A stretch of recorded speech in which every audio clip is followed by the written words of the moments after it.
கடவுள் இந்த பூமியில் வாழும் மிக சிறந்த மற்றும் ஆற்றல் மிக்க ஒரே உயிரினம் மனிதன் மட்டுமே. அதனால்தான் என்னவோ மனிதனால் தன்னை விட ஆற்றல் மிக்க ஒருவர் உண்டு என்பதை எப்பொழுதும் ஏற்றுக்கொள்ள முடிவதில்லை.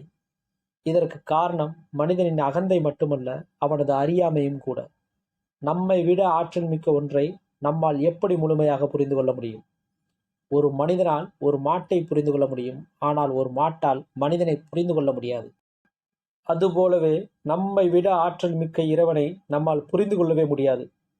பல கண்டுபிடிப்பாளர்களும் விஞ்ஞானிகளும் கூட கடவுள் நம்பிக்கையாளர்களாக இருக்கும்போது அவர்கள் கண்டுபிடித்ததை புத்தகத்தில் படித்தவர்கள் தங்களை பகுத்தறிவாளர்களாக பாசாங்கு செய்து கொண்டு கடவுளை மறுத்து பேசுவது நகைப்புக்குரிய முட்டாள்தனம்.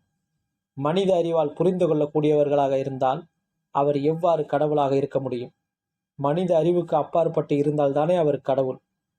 கண்டவர் விண்டிலர், விண்டவர் கண்டிலர் என்பார்கள். அது முற்றிலும் உண்மை.